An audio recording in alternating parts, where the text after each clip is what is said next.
Hey guys, this is Bruce. I have not done a live in quite some time. I've been extremely busy with all kinds of work as an employee and personal things. So it's been pretty busy. No excuses. Let's get into this. What I want to do is address some questions that have been sent to me in the order that they were received. And any questions that you guys have, if you happen to jump online about risk management framework, about being an information system security officer, about cybersecurity in this career field, how to get into this career field. I'm an industry person. I've been in this game for a long time. I've been doing cybersecurity in many different capacities for 20 years now. So if you have any questions whatsoever, just let me know and we can talk about it. I don't have all the answers, but we can talk about it together. We can have a conversation. Thus the name, Convo Courses. All right, let's get into this. All right, first question from my good friend Navi, who says, "Hey Bruce, are you going to Blackhat or Defcon this year? It would be great to have a Convo Courses meetup. Thanks for the videos." Wow, that's a great idea. Actually, I was thinking about doing it this year. Going there. I haven't been there in a long time. Last time I went there was, I don't know, Defcon 10 or something. It was it was a long time ago, man. It was back when they used to do it in Alexis Park in Las Vegas. So it was a really long time ago. Back when Jeff Moss used to show up and stuff. It was really cool. And I haven't been back since then. I might have gone back in that time frame because I do remember seeing their new building that they moved to. I can't remember the new building. Sheridan, or I don't recall what building but I used to go there when it was Sheridan, when it was Alexis Park. But am I gonna do it this year? I don't know yet. I've got a whole bunch of obligations with my job, so I'm trying to sort out some stuff with them. I've got some clients and stuff I gotta visit, and I'm trying to. That takes priority. I've got some stuff that has to be done, some consulting and assessments and stuff that I have to do. So that comes first, and then I'm trying to arrange everything around that stuff. But yeah, I'll let you guys know. I'll announce it. It would be kind of cool, Navi, like if just to film it and just to show myself being there and have a presence there and everything like that, and to not get hacked. That would be great. But yeah, I'll let you guys know. I mean, it's coming up on that date, so. If I'm out there during Blackhat or Defcon, I'll let you know. More than likely it'll be Defcon unless the company I work for pays for Blackhat. But I would actually like to go show up and take some video footage and everything.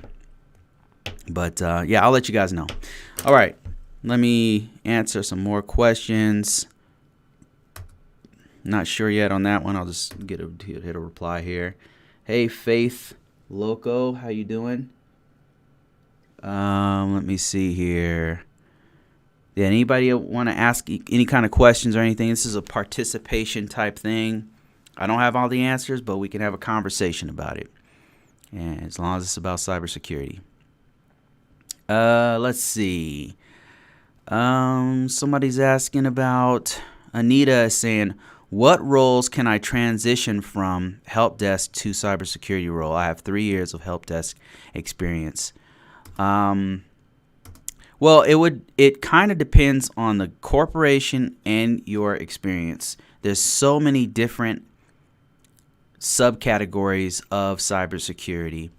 So what do I mean by that? Let me give you a specific example. So from the help desk, there's a lot of really smooth transitions into some of the subcategories, and just to kind of name a few, there's forensics, there's cybersecurity consulting, there's firewalls, there's network security, network engineering security, there's going into a SOC, that's a security operations center, and there's a cybersecurity analyst roles, cybersecurity engineering roles where you're setting up different products that are security-based products. There's many different aspects of cybersecurity. So when you ask that, that's a very broad question. It would really depend on your experience, Anita. And So for example, let me just give you an example. If, let's say on help desk, you did a lot of upgrades. You participated in a lot of upgrades in the environment, meaning you upgraded some hot fixes on Linux systems and on Mac systems and on Microsoft systems, and you upgraded things like some applications like, I don't know, Adobe and all kind of browsers, things like that. And you were hands-on in upgrading these things. One good thing that you might want to groom your resume to is to become a vulnerability management person. So vulnerability management and cybersecurity, what they do is they focus entirely on upgrading patches, but they manage it on a large scale. Normally, vulnerability management teams are parts of large organizations, medium to large organizations. So like Department of Defense, not even Department of Defense is huge, so it would be like a department within, say, a unit in the Air Force or something like that. It would be like the 5th Infantry Battalion of the Army or something on Fort Dix, Texas or something like that, or it could be for NASA, or it could be for, it could be for any kind of division. Anyway, so vulnerability management is one thing that you could smoothly transition into if you are help desk and you did a lot of patching, and you know a lot about, you're very familiar with the patching process, Another thing that might be a smooth transition, let's say that when you were on the help desk, you looked at a lot of logs. You looked at logs for applications whenever you were fixing logs. You looked at logs whenever you were looking at security incidents. Maybe you were you reported security incidents. Maybe your organization had some sort of a process where you guys were reporting security incidents, and you are a part of that process. Maybe you wrote a lot of tickets. You are a part of the process of incident response. You might be able to fix your resume in such a way that you highlight those things that you did, and you might be able to go into incident response teams. So that's another branch, a subcategory of cybersecurity. So what you want to do, Anita, what I would do if I were in your position, is I would take my resume and I would go through it line by line, and I would think about all the cybersecurity things that I've done in my 3 years as a help desk person. And a lot of help desk people don't realize, and server guys and administrators and sysadmins and stuff, they don't realize how much actual security that they do on a regular basis. You've done tons of cybersecurity. In effect, you are a cybersecurity person, because at some point, I guarantee you've probably gone through security awareness training hundreds of times, right? You've probably even taught cyber security awareness to some users. You've probably uploaded patches on thousands of systems. Those are the things you want to highlight on your resume. So you don't want to just focus on all the things that you have fixed. You want to focus on. When I say focus, you want to put those things on the top. Like you want to write in the first line of each bullet of each part of your resume, put the cybersecurity things that you have done. If you have looked at logs, if you have updated policies or procedures, or if you've helped with policies and procedures, if you've written any kind of work instruction, if you have participated in security incidents before, whether you reported them or you added to them or added some information to them or put them together, if you have updated any kind of operating systems or applications, those are the kinds of things that you want to put on your resume and then explain the impact of what you did. What I mean by impact is you don't want to just say, I patched Windows systems. You want to say that you were part of a team that patched 3,000 Windows 10 systems in such and such of an environment, like in specific, that's you want to be very specific. You want to mention the technology that you actually worked on and how many systems, what was the impact to the organization is what you kind of want to highlight. So those are the things. I hope that helps, Anita. I hope that helps. Okay, let me answer some more questions, but I got another one here. Faith says, I previously worked as a lifeguard for the longest time in the Middle East, and now I'm currently in the U.S. What's the best advice you can give? Because I want to start this. If you're starting from absolutely nothing, you're starting from scratch. It is a long journey. I'm not gonna BS you. Okay, you've got to learn the common body of knowledge of information technology first. That's the first step. Cybersecurity is a part of it, but the very first step is you have to understand the fundamentals of information technology. That means you need to understand how the basics of how a computer works. You need to understand how different operating systems work, the functionalities within operating systems. When you're starting out, you want to know the fundamentals, the basics of how the stuff works. And some of the things that you can do to start this off, to kick off your career in information technology, in cybersecurity, just to name a few things. Number one of the craziest things you can do is go into the military. So military, and why I say that is the military gives incredible teaching in information technology. Incredible teaching. Now, if that's not an option for you, you don't want to do that, and I understand why. It's a very huge obligation. It's not something you should do. You should put a lot of thought into something like that because that's a life-changing experience, and it's not always good, by the way. So another thing you can do is go on to community college and enroll in. And I promote community colleges because that's what I did to start. I didn't have a lot of money. I was, I come from a very poor family. My mom was working 2 jobs. She could not afford to send me to no college, So I went to community colleges and I paid for it by myself with a job working in the library and with a Pell Grant. So go to community college. Is cheaper, and a lot of times young people don't really know what they want. They think that they want to get in IT. They think they want to get into engineering. They get into it and they're like, this isn't what I thought it was going to be. Is this engineering? This is not what I thought it was. One, military, right? That's not for everybody. Definitely look into that before you make that decision. Another one will be community college. Highly recommended. It's pretty cheap. You can start an associate's degree and stuff, and you can actually work your way through it to an associate's degree. And if you want to continue, then you can graduate and take that associate's degree that you're going to get and take into a 4-year college to get a bachelor's degree in information technology. Why am I promoting colleges when other people are saying, "No, don't go to college. Don't, it's a waste of time," stuff.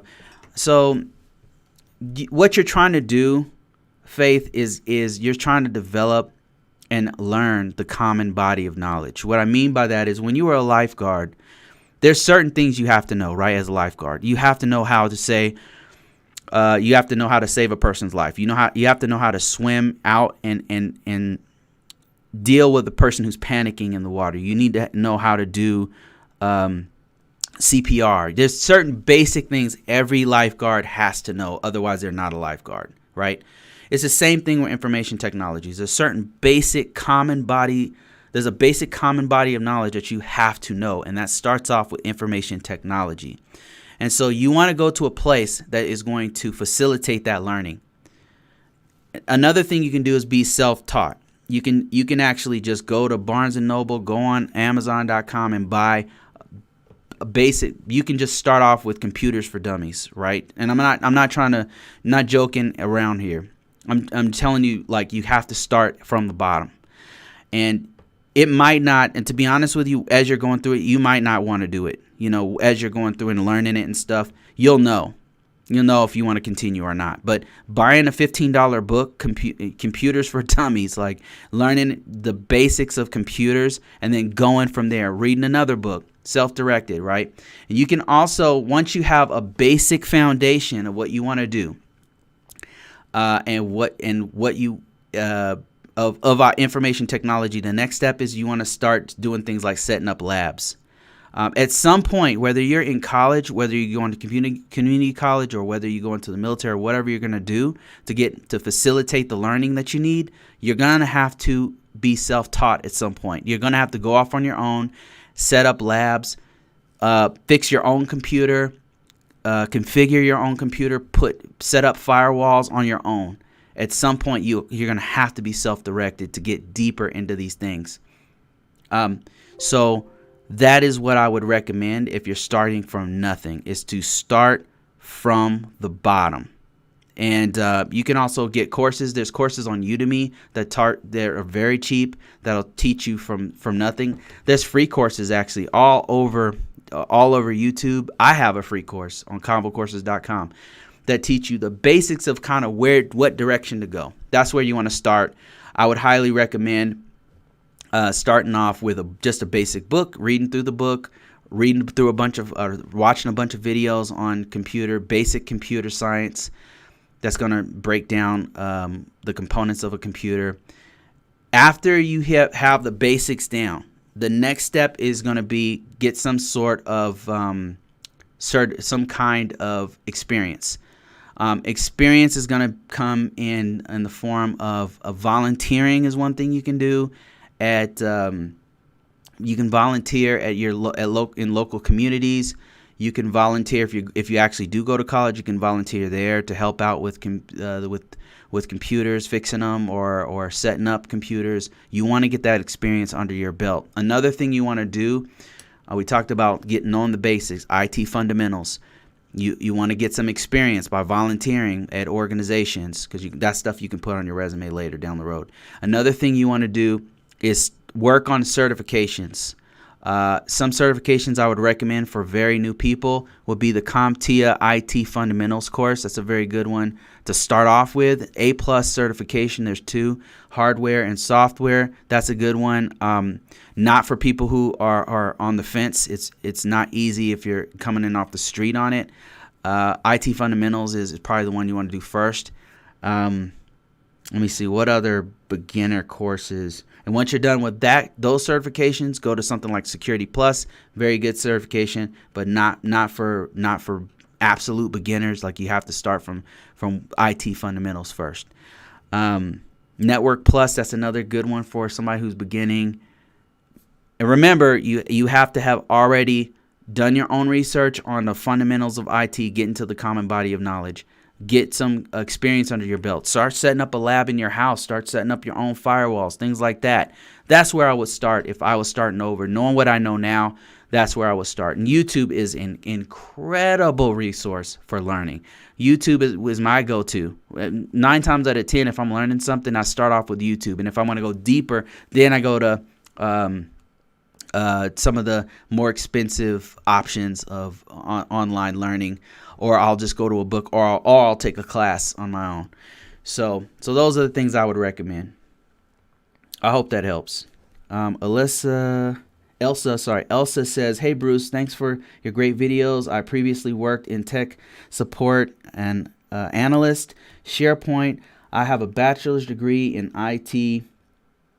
Want to change to cybersecurity. I passed the Security Plus, but I failed the CAP exam. How can I prepare my resume? My background is in IT." Yep. Okay, I get this question a lot.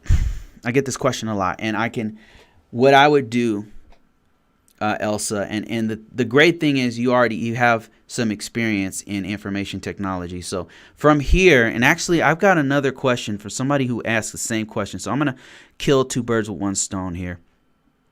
Let me read their question so we can get on the same page here. Where is that question? Man, it's kind of buried in here. Okay, here it is right here.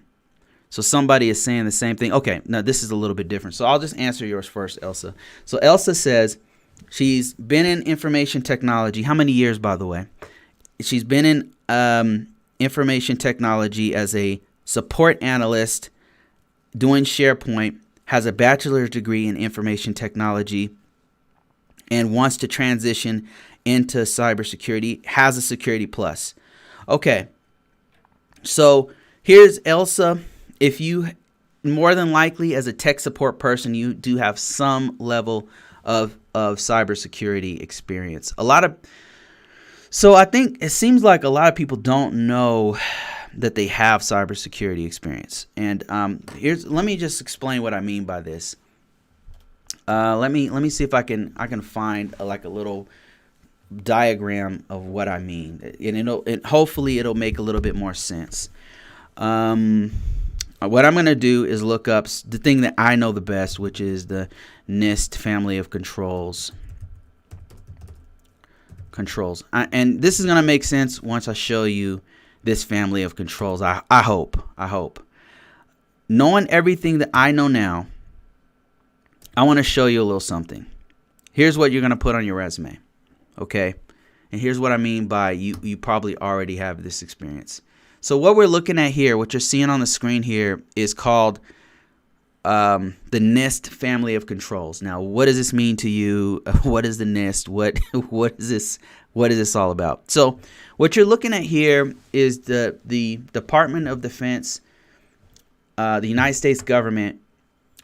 Took some of their top professional cybersecurity people and compiled a list of best security practices that need to be put on high-level assets. What I mean to say is there's a common body of knowledge. There's basic things that every computer should have, and if you're a large organization, every large organization, small organization, basic things an organization should have to protect their systems. Every organization does this. And if they don't, more likely they're going to get hacked, or they already have been hacked. This is not just in the United States, by the way. The international standards are in all major countries with large infrastructures. So that includes Australia has their own standards. I'm sure some of the countries, I'm sure South Africa has their own standards. I'm sure Nigeria has standards. They probably use the ISO standards. That's the international version of standards. There's Canadian standards. All of them kind of have this template that you see here. They all have kind of the same best practices because there's just certain things that you have to do to protect the system. And let me go through a couple of these, and then they'll start to sound familiar to you. Starting from this one right here, access control. So access control has to do with limiting and restricting the access to important information. That means making sure that only the people who need access have access. So if you've ever set up an account for a client, if you've ever set up an account for another employee within your organization, you have done this particular security control. So you want to put something like that on your resume, that you have set up, say, Active Directory. You are familiar with Active Directory and have set up secure accounts, role-based accounts for this or that organization, on 1,000 accounts for this or that organization.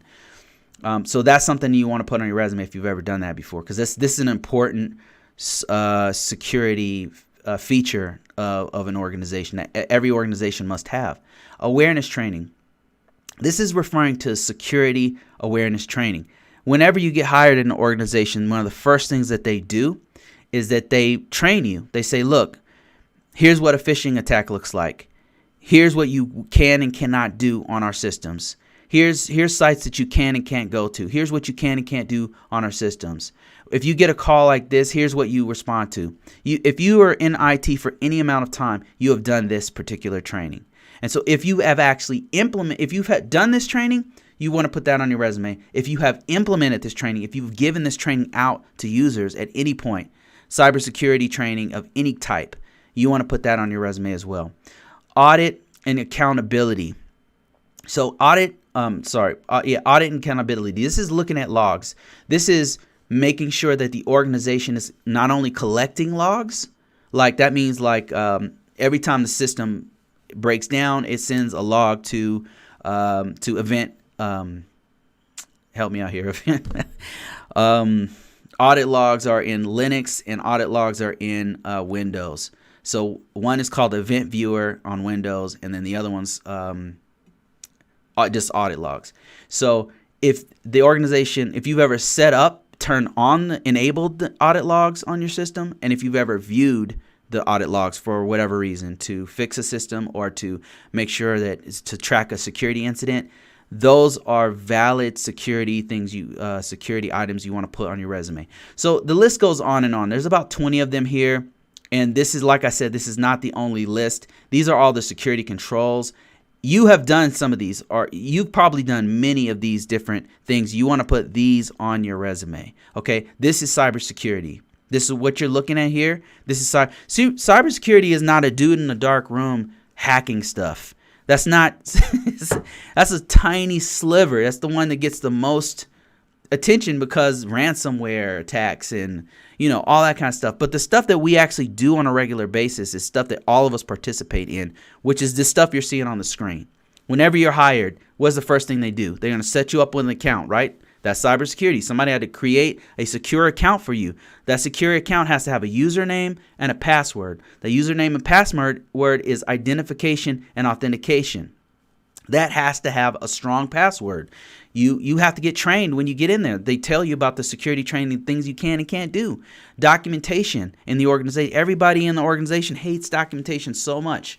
All those policies, all those security policies, all those work instructions. That's security stuff. Your organization has to have some kind of a documentation to track the stuff that's going on in their organization. What does the baseline, the security baseline look like? All that stuff is in here. All the stuff you see here. So where can you find this? So if you go to Google, and you type in NIST. Let me show you a couple things. Okay, one is called CIS controls. This is one. This is a common body of knowledge. This one is an open source. Well, I don't know if it's open source, but it's got a bunch of common security controls, just like I showed you before. But if you're trying to break down what the things that you've done that are cybersecurity related, here's one of them. Look through these controls right here. They even have the wording that you need to use. Another one is called NIST 800 controls, or NIST. Say just type in NIST family of controls. That'll do it. And this NIST family of controls, and if you go to images, you'll see the images that I just showed you on the screen. And this is another great guidance that you can use to figure out what you have done in your career field. I guarantee you, if you've been doing this for 9 years in IT, you have done the stuff. You've done things on this list. You just need to put them on your resume. People just are not articulating them on your resume. If you want to know what wording to use, check this out. Let me show you a really cool cheat that you can use. Go to LinkedIn. Okay, I don't want to show any private information. Let me just log in real quick. You go to LinkedIn, look at other people's resume. Let's say you're trying to put something on your resume that you've done access control, right? You've done access control. Let me just show you here. Let me give you a demonstration. So let's say you've done access control, right? And you've already looked at access. You know that this is part of the things that you've done, access control. So you would type that into LinkedIn. And what you're going to do is look at people who are access control specialists. She might not be an IT person. Let's be more specific. Cybersecurity. Look at these people's resume and look at how they have worded. Because there's a certain wording that they're using on their resume. Copy their wording. I'm not telling you to lie or cheat and steal on your resume. I'm telling you to use their wording. What verbiage are they using to explain what they have done in their career? Look at how they word things and put that same kind of wording for what you have done in your resume. Because the key words that they're using is stuff that you want to be using on your resume. Another thing you can do is not just look at the people, but look at look at the jobs. Look at jobs like this job right here.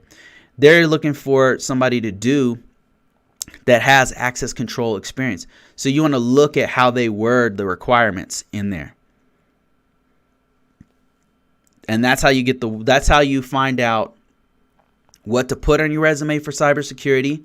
You can look at CIS controls. You can look at NIST family of controls. You can also look at ISO.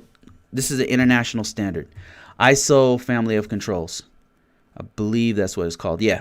See how it's very similar? This is the international standard right here. You got asset management. You have access control. You have many of the same things that we saw on NIST and many of the same things you'll see on CIS. It's a common best security practices that's done all over the world. And whenever you hear about all this stuff about people getting hacked and organizations and they're losing all people's information, it's because they're not doing this stuff right here. This stuff you see on the screen, there's something in here that they're not doing. There's something in here that a user is not, they're not up on cybersecurity stuff. They don't have the training for it. They don't know, and it's just unfortunate that's taken place, because that's really jeopardizing all of our data at our banks, at our stores, all that stuff. The whole infrastructure is being threatened when organizations do not take cybersecurity seriously. All right, I hope that answers your question, Elsa. And Elsa says, I agree. I have done security accounts and documentations with SharePoint. Exactly. So all of that stuff, you want to put it on your resume. And I guarantee you, when you put those buzzwords, when you go through and look at the wording, especially looking at LinkedIn and looking at the keywords that they use there to describe how you do access control, to describe how you do asset management, or secure accounts and stuff like that. When you look at their wording, you put that in there on your resume, people are going to find it. So after you do your resume, by the way, you want to upload it to LinkedIn, Dice.com, Monster.com, everywhere. You want to put it everywhere. Okay. Let me see. I've got some other questions here, so let me get back to the questions that I had here. Answered that question. Let me see here. I had another question that's similar to what we just talked about. Hey, Bruce, is your Discord still up? I've been trying to click the invite button. Okay. I do have Discord. I have not decided how I want to use it. I've been really, I don't have a lot of time to get on there. That's the real problem. I'm full of knowledge, but I'm poor on time. My knowledge base is wealthy, but my time is extremely poor. I don't have a lot of time. But another thing is, I don't know how I'm gonna use the Discord, so I'm gonna scale back on Discord for now. So that's a non-answer, but I'm gonna keep moving here. All right, so let me see here. I'm going to pay someone to do my resume. I would love for you to take a look at it once it's done. I'm not sure how I can make a strong resume with zero experience. Any tips? All right, and then First Full Time goes on to say, I am working on my master's degree in information technology and IT management. Okay, congrats. I graduate in September. I was thinking of getting a CCNA cert to back me up with the degree. Will I have a problem finding a job with zero experience? I'm not sure what path I'm going to go down, so I figured the jack of all trades, the CCNA is a jack of all trades, but if you were in my shoes, what route would you go? Thank you for your help. I was an MP for 13 years. An MP is a military police. That's similar to what I did in the Air Force. I was a security police officer for 5 years. And I got out to pursue my goals in IT. I tried to do it in the military, but my scores were too low. Mine were too. I retook the ASVAB, and then I cross-trained. This guy is very similar to me. This person, I mean. Said, so I spent the last 6 years nose deep in books, getting my bachelor's and now my master's. But I still worry as my savings will dry up in 3 months, and I'm looking for any words of wisdom and figure out my resume, as I never worked in the civilian sector in my life. Okay, so I'm going to do my very best to answer this one from one vet to another. And any vets out there who are actually doing this, I notice a lot of vets are actually going into cybersecurity. I was really surprised by that. I mean, I shouldn't be surprised. It's a pretty hot market, and it pays really well. So, how can I? Let me start from the top here. They said they're graduating in September. Okay, so they already have a bachelor's degree. That's really good. Okay, that's a really good step. What kind of bachelor's degree is an IT? If it's an IT bachelor's degree, that's really, really a good step. That's a great thing to have on your resume. Okay, so first of all, you don't have nothing on your resume. You have something on your resume to work with. That's great. You said you're going to take the CCNA because it's a jack of all trades. I would recommend the Security Plus. Security Plus is a better certification for that, for what you're trying to do. If you were trying to focus on one thing like network engineering, that would be CCNA. And in fact, you probably want to do CCENT first. I believe that's the prerequisite to CCNA, if I'm not mistaken. But Security Plus is what I would recommend if that's the route you want to go. You may even want to do Network Plus or A Plus in one of those. But you're going for a master's degree, you got a bachelor's degree, you got experience in the military. So those are all good things to put on your resume. As far as experience, okay, yeah, here's the issue. Experience. What would I do if I was in this same predicament? Knowing what I know now. So first of all, they're very vet friendly in the private sector. Many jobs are very, very vet friendly. Okay, so that's a plus. That's something in your favor. Where would I start? So one of the things that might be in your favor, I know in the Air Force as a security police, I don't know if this is the same in the Army as an MP or Marines or whatever branch you were in, but one of the good things that I learned was very beneficial was that I had a security clearance in the military.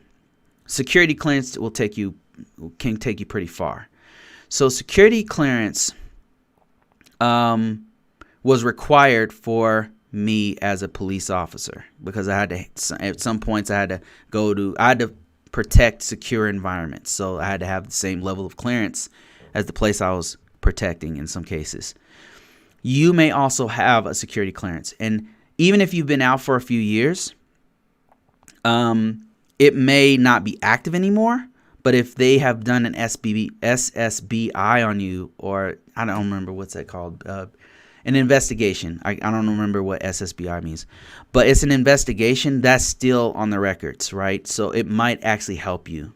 That's another if you've ever had a security clearance, you might want to also put that on your resume. Especially if you are in the DMV area. If you're in the East Coast, just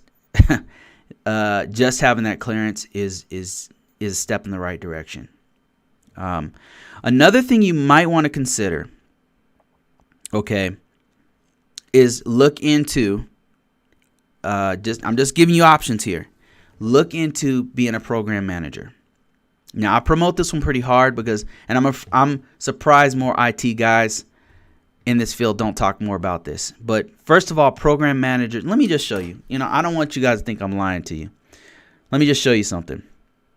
I'm going to show you program manager salary. You can still pursue technical stuff if you want, even as a program manager. But take a look at this. You might want to look into getting a certification as a program manager. Just an option. Having an IT background, having an IT degree, either one of those, plus an IT certification and a program manager certification might help you get your foot in the door for program management. That's another thing that you might want to, just another alternative. It pays really good. It's not super technical. I don't know how much experience they require, but I imagine to get these kind of numbers you're seeing on your screen here, the 94K to 160K, they're looking for a lot of experience here, when you're getting up in those ranges right there. But what do program managers do is they're managing very technical processes for very technical assets. So it basically, you need somebody who's kind of the umbrella and guiding everybody in the right direction. Because normally when you get in these large engineering environments, you've got multiple disciplines doing multiple different layers of things to get one task done. We're all building a Death Star, but there's 15 people over there building the shell, and there's one person over there building the laser, and there's 15 people over here building the deck, so a program manager makes sure everybody is in line with one another. So they'll have these meetings, and they'll be making sure everybody is okay. Hey, you guys doing the hole over there? How far are you along? Okay, you were supposed to meet your date by here. By the way, the deck people can't get their stuff done until the hole is done, right? They're managing the processes to make sure everything's done on time. So that's just one thing you might want to consider. Especially if you have management experience, because that's right there, you could put that on your resume as a manager. If you've done management type stuff, especially in the military, it's highly regarded, because there's not a lot of people with management supervisory experience. So that's one thing you want to put on your resume at some point. Another thing you want to do is you want to look for, if you want to stick with IT, like technical type stuff, and really any kind of entry level positions, you want to go to LinkedIn and look for entry level positions. That's another thing I would highly recommend. And here's what I would do if I were you. So you have no experience, you're looking for it. You want to look for entry level IT jobs. Entry level IT jobs, and then you would explain on these entry level IT jobs that, hey, I'm new. I just graduated from Embry-Riddle College, with a master's degree in information management. I'm trying to get my foot in the door. I do have some management experience in the military, and put the things that you did in the military on there. You don't have to lie about it or anything like that. I'm not suggesting that. Another thing that you want to do, in addition to actually finding these jobs that are entry level, just go on LinkedIn. All I did was go on LinkedIn and type in entry level information technology, and I'm looking for the jobs right here. Here's one right here, entry level cleared. That means a security clearance, desktop support. It's gonna start at $29 an hour, which is not a lot for an IT guy, but you're new, like you're brand new to this field, so obviously you're gonna have to start off from the bottom. So just keep that in mind.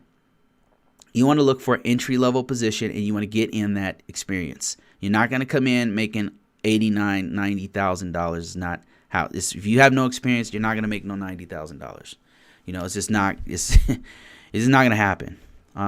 Especially in IT and cybersecurity, because number one, in cybersecurity, there's a high level of trust that's needed. So they're really looking for you to have a certain level of experience and a certain level of exposure to this market, because you're dealing with people's bank information, the bank servers. You're dealing with hospitals, records and stuff.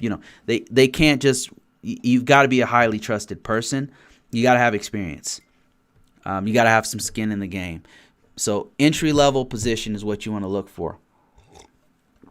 And then another thing that you could probably do is volunteer and I say this a lot. I'm like a broken record on this one, but if you're at the college, if you actually in your college volunteer for IT.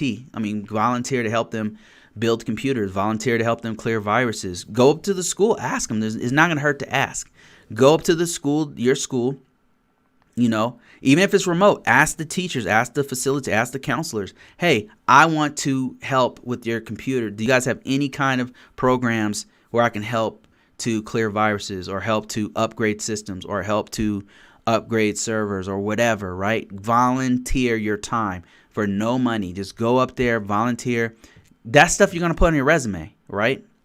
And you'll be able to say, hey, I helped Embry-Riddle upgrade all 15 of their Windows 16 servers to Windows 2020 or whatever, So that's the kind of stuff you want to do if you happen to be in a community center, if you happen to volunteer your time at Salvation Army, volunteer to hook up their wireless, fix their wireless for them.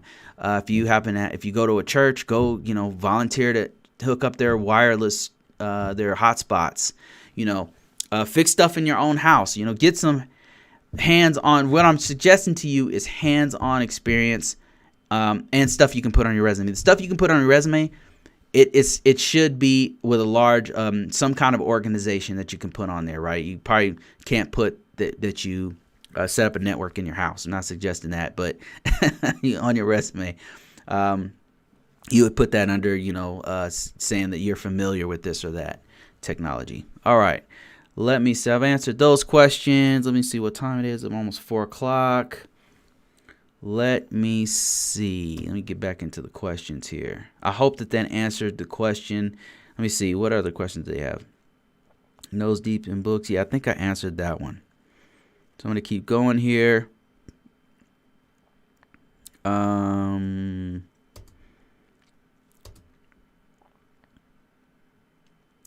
Do you work within the federal government? No, I actually do not work within the federal government. I used to. I worked in the federal government as I was in the military, working directly for the government for about 8 years. I was a cop for a while. I was a security specialist where I just learned weapons. I was a weapons specialist. Totally so much different from this. But I also did physical security, so that actually helped me. That's another thing you put on your resume, by the way, if you've done physical security. Physical security is something that I use for my actual assessments. So that physical security background that I have actually helps out with that. Anyway, so I also did IT. I cross-trained into information technology. In the Air Force, it was called computer operator at the time, and they changed the name like 15 times because it's the Air Force since then. Then I got out and I was a contractor for a long time, like 15 years or something, for the federal government, for many different departments in the federal government. And now I'm just purely private sector. So, and that one's fairly recent that I've started doing that. Let me see. Good morning, watching your videos, and thanks. I'm IT. I'm in DMV. I could use a consultation. Can we connect? I don't typically do consultations very, very rarely, because I'm just like I said, I don't have a lot of time to do consultations, so I don't normally do it. I think that's it, guys. I'm gonna get off of this thing. I gotta go do some other stuff, do some other lives on other channels. But thanks a lot. Thanks for watching, guys. Appreciate everybody. If you have any questions whatsoever, feel free to contact me. As you can see, I do read my comments here, and just any questions that you have about this is always a conversation that's open. I'm trying to open up more lines of communication so we could talk more often. I'm working on it. It's coming. Like if you've been with me from the beginning, you know that I've actually increased the number of courses I do and the number of lives I do, and I'm trying to increase even more with more help. I've got a couple of other instructors that I want to introduce you guys to, who are in this field just like me. Great, way better teachers than me, by the way, and very very candid people. Great folks. Thank you guys for watching. I am out of here. Have a good weekend.